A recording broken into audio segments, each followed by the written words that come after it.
Halo, selamat pagi, siang, dan malam. Nama saya Faisal Kurniawan, NIM 2331470088. Di sini saya akan menjelaskan tentang pengertian dan juga manfaat serta karakteristik tentang DSS, Decision Support System. Lanjut saja di pengertian DSS atau Decision Support System atau DSS. Untuk selanjutnya saya menyebutkannya adalah sistem informasi berbasis komputer yang membantu pengambilan keputusan dalam situasi semi terstruktur atau tidak terstruktur. Sistem ini tidak menggantikan keputusan manusia, melainkan mendukung proses pengambilan keputusan dengan menyediakan informasi model atau alat analisis. Banyak pengertian dari pakar-pakar atau pengguna-pengguna sebelumnya yang menjelaskan tentang GFS, tapi singkatnya DSS tersebut adalah sistem membantu menganalisis, menyediakan informasi model atau alat analitik yang akan membantu mengambil keputusan di akhirnya.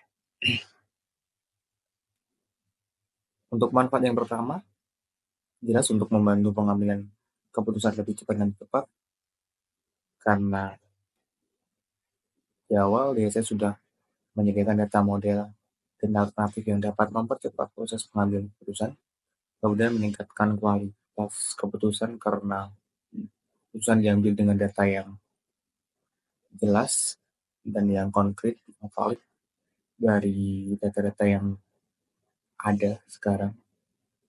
Kemudian mengurangi resiko keputusan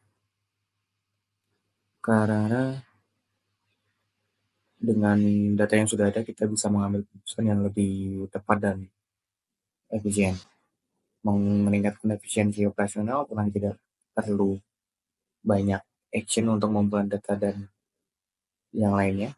Kemudian meningkatkan kolaborasi untuk diskusi dengan lawan, bicara dengan lawan, dengan tim, dengan berdasarkan ESS yang ada. Karakteristiknya interaktif dan fleksibel, banyak data yang bisa diatur, diubah sesuai dengan kita, berbasis model, mendukung keputusan semi terstruktur dan tidak terstruktur karena fleksibel, sesuai kebutuhan kita. Kemampuan analitis yang tinggi karena menyediakan data-data dan informasi yang banyak dan juga mudah, dan tentunya user friendly. Saya Nurul Lutfia Rahmat dari kelas T4B dengan NIM 2231407071111126. Di sini saya akan menjelaskan bagian latar belakang.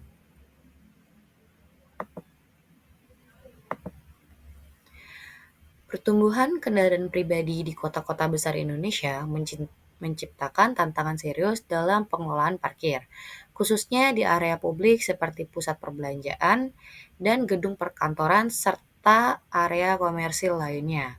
Sistem parkir konvensional yang masih mengendalikan pencarian manual menyebabkan antrean, kemacetan, dan penggunaan ruang yang tidak efisien, merugikan baik pengunjung maupun pengelola.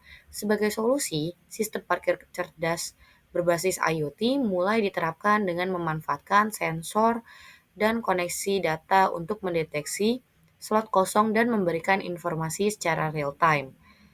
Sistem ini juga berfungsi sebagai Decision Support System atau DSS yang merekomendasikan lokasi parkir terbaik secara otomatis.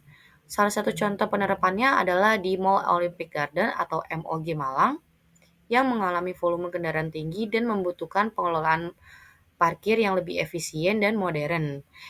Kita dapat melihat di Mall Olympic Garden sendiri pada bagian depan atau pada mall-mall lainnya juga sudah mulai diterapkan, yaitu di depannya sebelum kita memasuki lahan parkir, kita dapat melihat berapa jumlah ketersediaan slot parkir yang ada di dalam mall tersebut. Dan ketika kita memasuki ke dalam mall, biasanya kita dapat melihat lampu-lampu atau sensor di bagian atas mobil. Jika itu berwarna hijau, itu menandakan slot tersebut kosong, dan jika berwarna merah, itu menandakan slot tersebut sudah terisi oleh mobil. Melalui inovasi ini, sistem parkir tidak lagi sekedar tempat menaruh kendaraan, tetapi menjadi bagian dari ekosistem teknologi yang cerdas, terintegrasi, dan responsif terhadap kebutuhan masyarakat modern.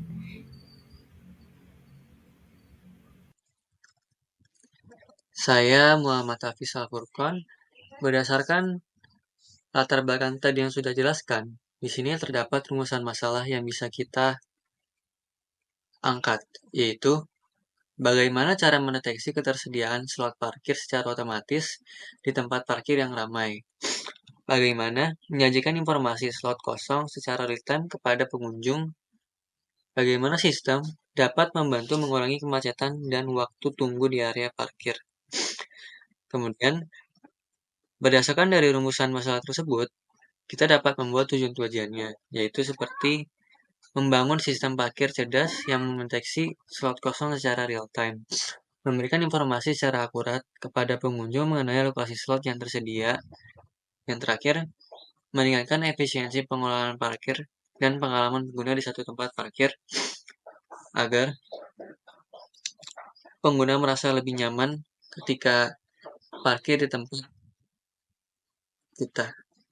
Oke. Perkenalkan, nama saya Christopher Junusuto Andriawan, nomor induk mahasiswa 33140 7001111 Kali ini saya akan langsung saja menjelaskan pada lingkup sistem dan fitur-fiturnya. Jadi nantinya DSS ini ya untuk pengguna sistemnya atau user scope-nya sendiri dibagi menjadi tiga untuk customer-nya atau untuk pengemudi yang ingin memesan slot parkir melalui aplikasi Android, lalu admin sistem ya yang mengelola data pengguna dan slot parkirnya, dan sistem yang dirancang itu sendiri untuk proses buka atau tutup palang melalui QR Code. Lalu untuk teknologi yang digunakan adalah Raspberry Pi ya untuk dashboardnya itu sebagai pusat kendali sistem dan server lokal, sensor ultrasonic ya untuk mendeteksi objeknya, untuk mendeteksi keberadaan kendaraan di slot parkir, kamera Raspberry Pi ya untuk melihat environment-nya itu orangnya atau tidak seperti traffic-nya, bisa juga untuk membaca QR code ya dalam pembayaran sebagai kontrol akses. Lalu aplikasi Android itu sendiri, OS atau device-nya sebagai antar muka pengguna dan koneksi internet untuk sinkronisasi data antara Raspberry dan aplikasi seperti itu. Nah, untuk fungsi sistemnya dibagi menjadi 4. Jadi yang pertama menyediakan informasi secara real time tentang ketersediaan. Jadi kayak di lahan ini tuh sudah di booking apa belum, di lahan yang sana itu sudah penuh apa belum ya, atau ketersediaan slot parkirnya. Dan yang kedua adalah memungkinkan booking slot secara online melalui smartphone dari mana saja. Jadi tidak terikat pada lokasi itu saja, atau tidak hanya dapat melakukan pembayaran ya melalui lokasi itu saja. Lalu menggunakan QR code untuk akses masuk dan keluar otomatis dan menyebar riwayat parkir menggunakan informasi pembayaran seperti itu. Lalu untuk fitur-fiturnya sendiri nanti akan kita bagi menjadi 7. Yang pertama yaitu registrasi dan login. Jadi intinya pengguna ini nanti akan masuk ke aplikasi, melakukan registrasi, lalu login sebagai pengguna ya. Lalu yang kedua yaitu informasi slot parkir yang dia atau si pengguna atau pengemudi tadi dapat memantau ya ketersediaannya secara real time dari mana? Dari kamera ya yang kita pasang ya. Jadi kita dapat melihat lalu lalang ya secara aktif, lalu juga ada sensor ultrasonik seperti HCSR seperti itu. HCSR 04 untuk mendeteksi di bagian tertentu, oh ini sudah ada objeknya atau udah ada mobilnya. Oh yang sana belum, jadi nanti bisa memberikan informasi secara real time untuk slot parkir seperti itu. Dan yang ketiga adalah booking slot parkir. Jadi dari integrasi itu tadi yang sudah diimplementasikan di environment-nya ya, udah mendapatkan datanya secara real time dari kamera. Oh, nanti ada objek A atau mobil A mau keluar, mobil B mau masuk, itu secara real time. Jadi dari booking slot parkir juga itu juga akan secara otomatis tertambahkan di add-in informasinya seperti itu. Lalu untuk QR code untuk akses masuk dan keluar, ini pembayarannya juga bisa melalui mobile banking dan digital payment. Lalu untuk riwayat parkir history, kita bisa melihat ya, seperti tanggal kapan kita parkir di mana, di gedung apa, di bagian apa, di part apa, seperti itu. Dan pembayarannya itu sendiri tadi bisa dilakukan melalui pembayaran digital seperti mobile banking, OVO, dan yang lain-lainnya yang uh, bisa juga nanti integrasi ke QR code. Dan admin dashboard ini sendiri yang dapat memantau trafficnya, suppliernya, pengemudinya, di environment-nya seperti apa, trafficnya seperti apa, rame atau enggak, ya kan, sepi atau enggak, seperti itu. Jadi kurang lebih fitur-fiturnya dan untuk sistemnya akan seperti itu. Lalu akan dilanjutkan oleh Kak Gina untuk metodologinya.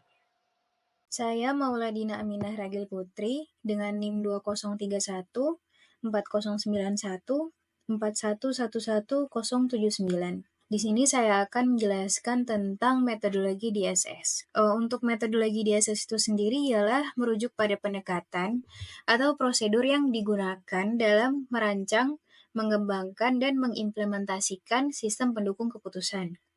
Secara umum, metodologi ini terdiri dari langkah-langkah. Yang pertama diawali dengan identifikasi masalah, kemudian dilanjut dengan pengumpulan data, analisis data, pengembangan model, simulasi dan evaluasi, pengambilan keputusan, dan yang terakhir ialah implementasi dan pemantauan. Untuk metodologi dari sistem smart parking ini bisa dilakukan dengan tahapan yang pertama ialah tahapan intelligence phase, di mana tahapan ini sistem mengidentifikasi permasalahan seperti sulitnya mendeteksi slot parkir kosong, kemudian informasi tentang slot parkir kosong itu tidak real time, serta kemacetan dan waktu tunggu yang lama. Dari permasalahan tersebut, kita bisa mencari solusi dimulai dengan pengumpulan data dari sensor ultrasonik yang memantau slot, serta kamera yang membaca QR code untuk akses masuk. Kemudian, dilanjut di tahap kedua ialah tahap design phase atau tahap perancangan sistem. Di tahap desain, berbagai komponen dirancang untuk saling terintegrasi, seperti komponen Raspberry Pi sebagai pusat kendali, sensor ultrasonik untuk mendeteksi kendaraan, kamera untuk QR code, aplikasi Android untuk booking dan info real time.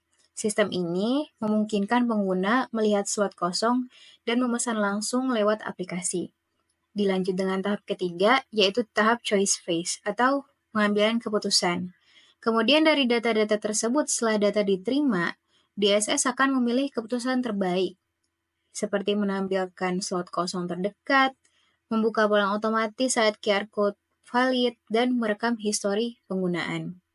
Dan di tahap yang terakhir, yaitu tahap implementation phase atau tahap implementasi, semua teknologi tersebut diimplementasikan dalam satu sistem terintegrasi. Pengguna cukup buka aplikasi, booking, dan parkir dengan mudah. Admin kemudian dapat mengelola pengguna, slot, dan laporan parkir melalui dashboard server. Dengan sistem DSS ini bisa menjadikan parkir jadi lebih efisien, transparansi, dan otomatis. Demikian pemaparan kami tentang DSS atau Decision Support System dan sistem smart parking ini. Semoga materi ini dapat menambah wawasan yang bermanfaat dalam pengembangan sistem berbasis teknologi ke depannya. Terima kasih atas perhatiannya.